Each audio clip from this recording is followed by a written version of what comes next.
What it, what it, what it do?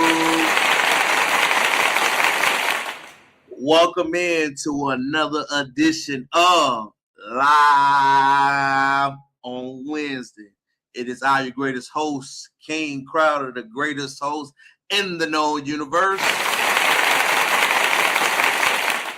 In today's edition of Live, man, we're going to take a different route to a different time and a different conversation.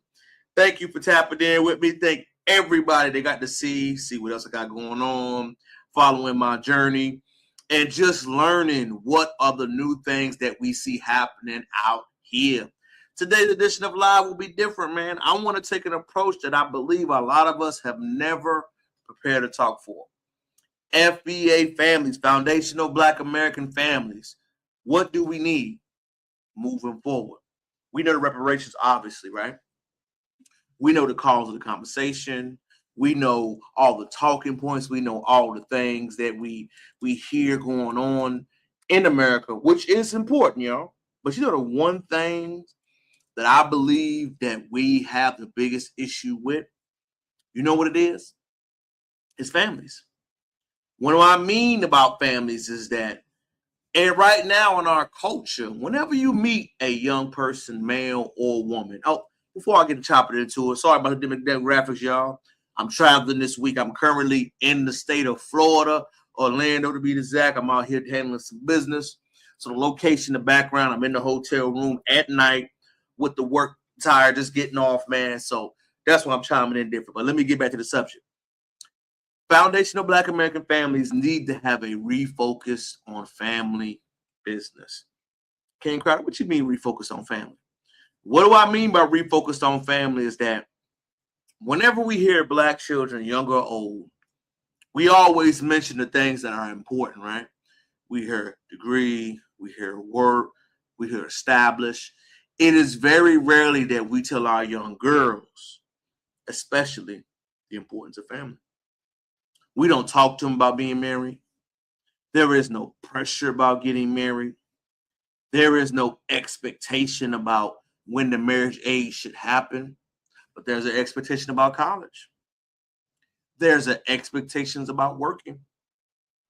There's an expectation to make a woman do something out of building or having her own family. King Crowder, you saying something about this subject, but why do you feel like this needs to be something we talk about heavy in 2026? Because the world we're going into, ladies and gentlemen, is a family-generated economy. Back in the day, it was already presumed, Back in the day, the man, the woman, that's how we broke it down. But in actuality, as we look at what's going on in this world, it's going back to our origins. It's going back to what we leaned on. All the benefits that we've built up in the New Deal, the new political progress, will be challenged. It will be challenged. It will be altered.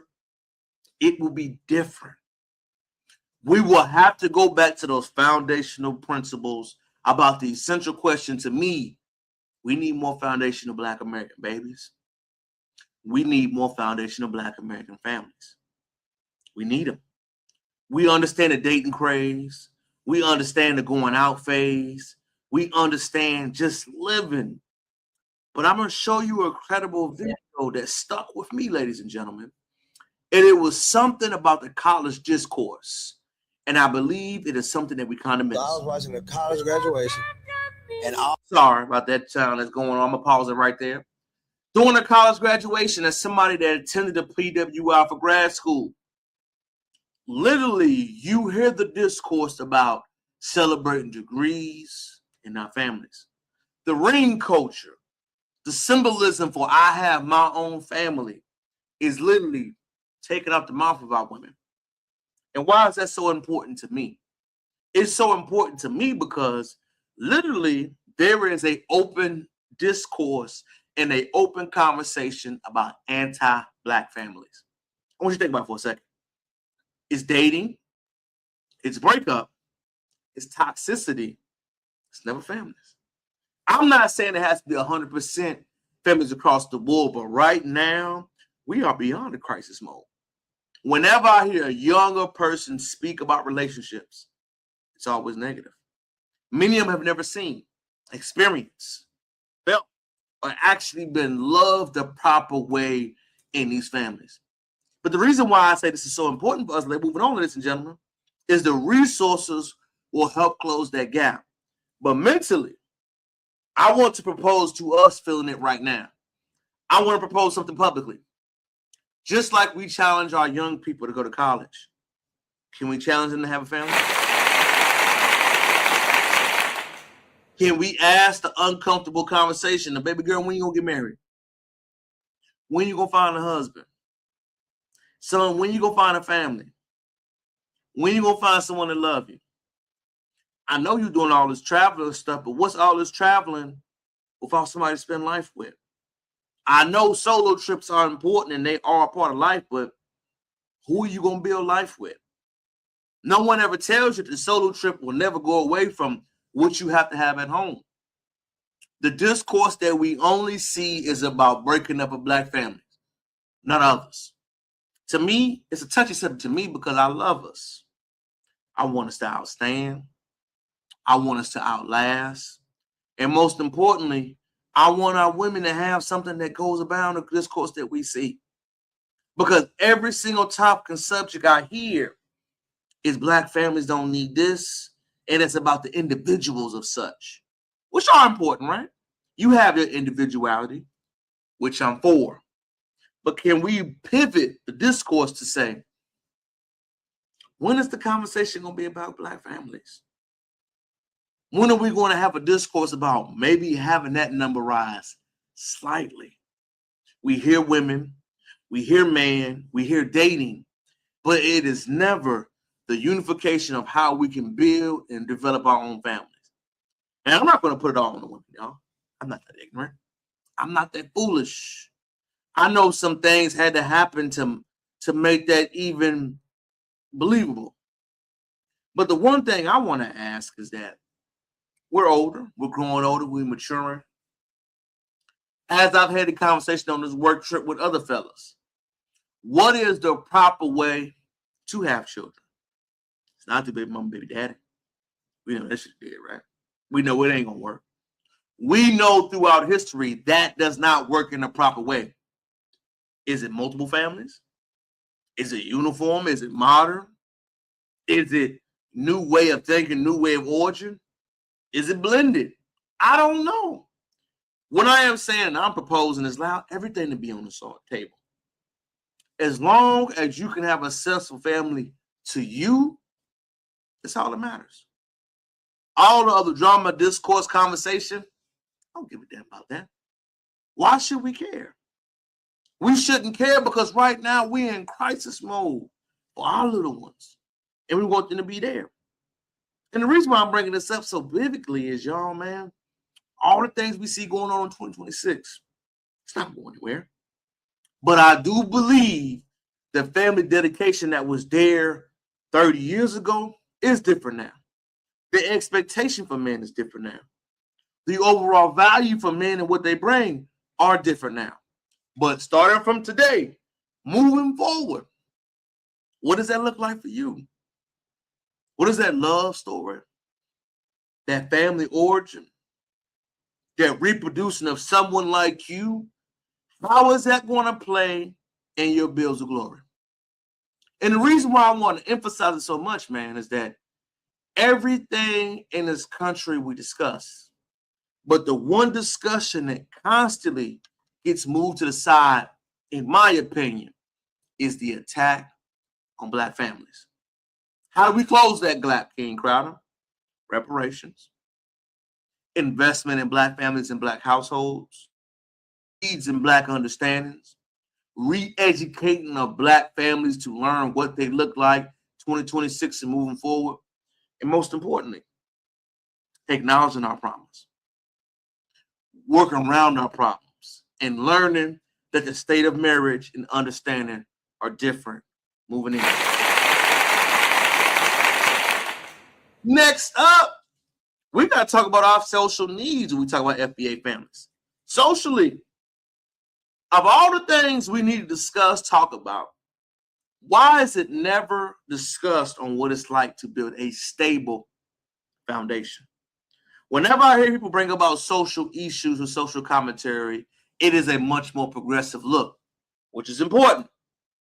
But what we teach to our children, let's start with the basic steps.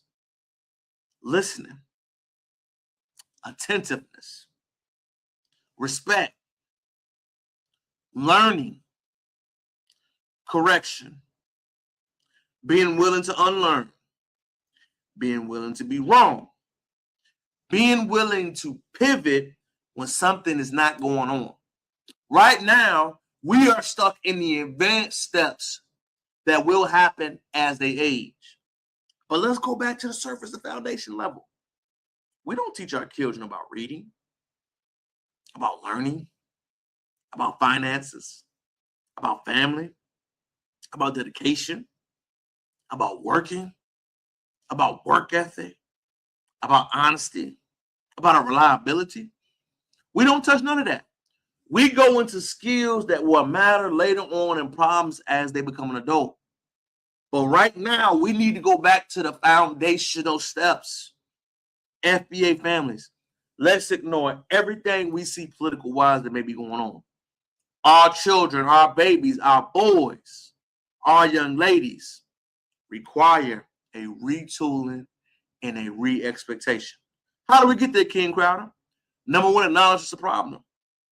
Number two, push for the family narrative to go on and reward those families that go into the category of it. Number three, go against the expectation that we hear. If we don't have an investment base like the resources being needed as far as reparations, we should have investment for families. We should have home buy programs. We should have Meriton grant tax breaks. Everything we need to do to get these families up and going, I believe should be on the table. Just as much as we make easy for loans and colleges to be an expectation, we need to make an expectation in investment for families. And the reason why that is such a passionate subject to me, especially when speaking about FBAs, is because it hasn't happened. Since the crack era, civil rights movement, there has not been a single effort to say, hey, Black American families, this is an investment in you. Black American families, this is something you can guarantee that's going to happen to you. Black American families, this is a program that only you will benefit from because your prior understanding what happened in this country. If we want things to change, just like we get hot dollars behind other issues, we need to have the same thing invested in us. We do. And when that dollar is invested, the fruits of your labor will come. Remember, investment in our own citizens and our own people are not under negotiation. It is something we need right now. How can we propose that resource base? By giving the money to the families that are going to stick through. By telling them it is a reward-based program for getting married and adding value to this economy too. Remember, education is a valuable first step. However, we need to disincentivize the own field of education and re-incentivize the education that goes for families. Next, do we ever emphasize or teach safety and protection? Do we preach why having a man is valuable? Do we preach why safety and security cannot be something purchased? Do we ever preach if a man, you are under his tutelage and timeline and he dedicates his life to you, that is the only single path in this world somebody will really want to lay their life down for you. If you are married to a man, his job is to protect you no matter what. No other man you meet in your lifetime will put his life on the line to protect his family. Your husband is your first side of protection. Then, far way down, it goes to your fathers, brothers, and others. If you don't have your husband or your wife as your first protective lens, we have to reteach y'all. That's what that's for. There is no other safety measure in this country that will live up to that. The police is a deterrent. It is not a safety measure. The police are a deterrent. They are not an increased safety measure. You know why? That law enforcement officer is required to make it home to his family. You think he give a damn about yours? You think he cares if you don't make it home, or does he care making it home to his children? You pay for security. Do you think security is willing to lose your life on your dime? Do you believe that security is willing to jeopardize anything they can to make sure they make it home or they get paid? When we have these conversations about what people are willing to do when it comes to your safety, the illusion is, if I pay for it, it'll be the same. No. No matter what you pay for, ladies and gentlemen, the protection, the philosophy, the mentality, the spiritual essence, thinking, the psychology that goes into people that will protect you and put their life on the line, you can't replicate that. You can't get that from nowhere. You can't buy it. You have to earn that. It has to be attributed to what you want to do for other people. But when we speak about these issues right now, it's a little calamity about it. I wanted to emphasize why that is so important, because educationally, we do not preach the seriousness of safety and protection. Safety and protection is something that is undersold to families. And if you don't understand that, you must go into this real world and understand, man, it's a thing that I don't qualify for. There is a notion that I don't have. And the notion is the people that support you, the people that love you, you can't buy it. You can't buy support. You can't fake love. You cannot fake people that want to be around you. You just can't do that. My advice, earn it, secure it, and most importantly, get that love around you. Now, the final two things that I want to hit for why FBA families need the investment in 2026. Community representation. We need the fathers. We need the men that look like us. We need to have those individuals that were willing to invest and have a conversation about this family reunion. Remember, it's not just for us as the elders or the older people. It's for the young ones. If the young ones do not get the community investment or community preservation, who else will get it? Who else will get the lied to? Who else will get that love and admiration around the people if we don't do it? The big gap we have right now is that we assume that other people will invest in loving us like we will. And FBA family, none of this is meant to be a narrative against it. All this is meant to be a shining light to where we are, what we feel, and what we experience in this weird world. I just want to bring this to you because nobody will ever support us like we will. Families of our communities needs to be at the forefront of all conversation. Families, loved ones, freedom, times, rights, activism. If we don't make it a priority, who will? If we don't have open conversations about what our groups need specifically, who will? If you look on the net, you see everything about our problems. Everything is about what the hell we ain't doing. It is very luckily that we will ever have a conversation on how we solve it, how we fix it, how we adjust it. What do our families really need, and what do our families need to have investments in? And the reason why we got to have this, man, is because it's just not discussed. You will have distractions. You will have pivots. You will have demonization. And you will always have what FBA families don't do. But what I want to address as our need is that we need families. We need marriages. We need social issues. We need economic investment. We need families to be invested in each other in our own communities. We need the educational practices. We need the safety and protection. We need the community representation and the cultural presentations. Those are the top things that FBAs need. We're not worried about the current policies. We're worried about Black people being invested first. And the reason why I'm so strong about this issue is because as someone that is out here that sees, that observes, that has his own Black family, I want 20 times more than what we have. And I know what happened. I know my overshadow and my overthinking and my excitement would not fall upon deaf ears. But I do believe if the resources we're not getting are not highlighted on what it needs to be invested in, it'll fall by the wayside. And remember, as much as we talk about FBA issues, it is important to also have the conclusion or draw the line point of view. So FBA family, I want to thank you for letting me to speak on this. It is something near and dear to my heart. It is something that I will always bring to us because I believe in the investment in our children. And I know when we invest in our children, the benefits will come apart from that. And as we continue to go around another edition for Live on Wednesday, oh man, it is so good to chap in with the family. And I'm going to change gears.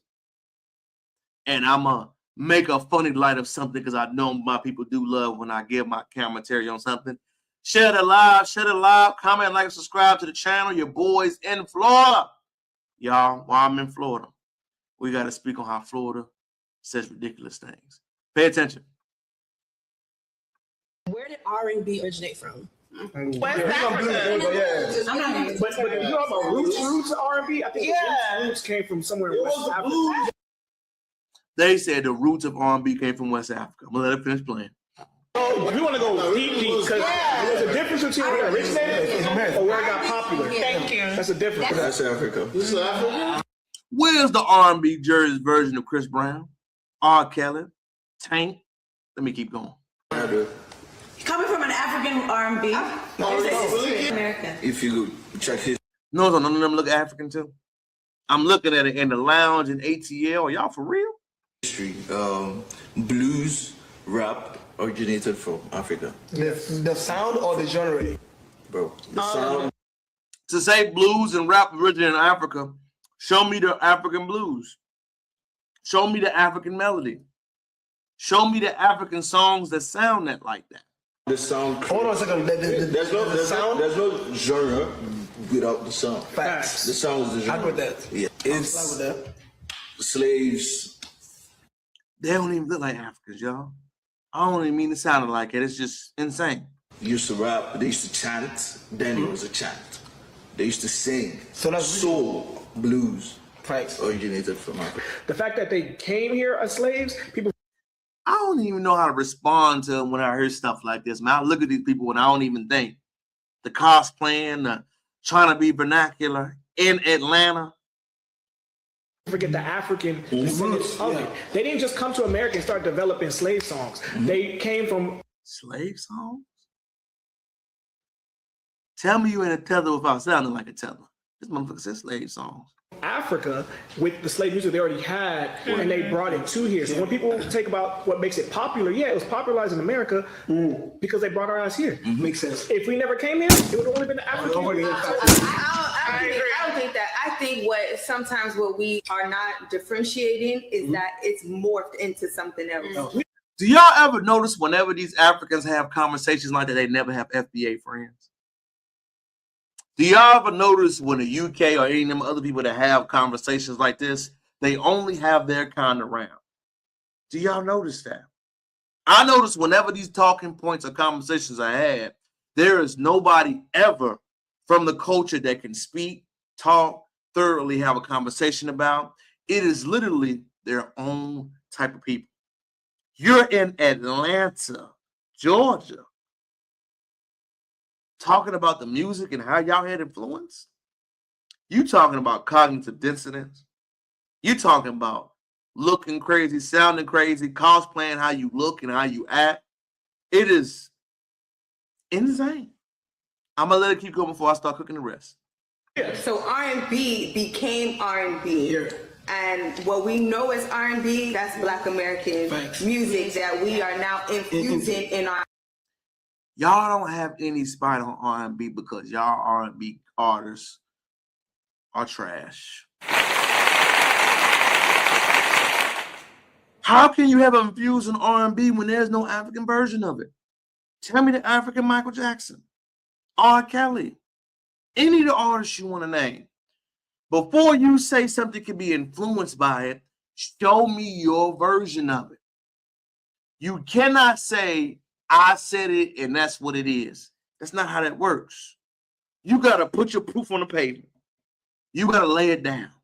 You got to say, this is my example. I see here.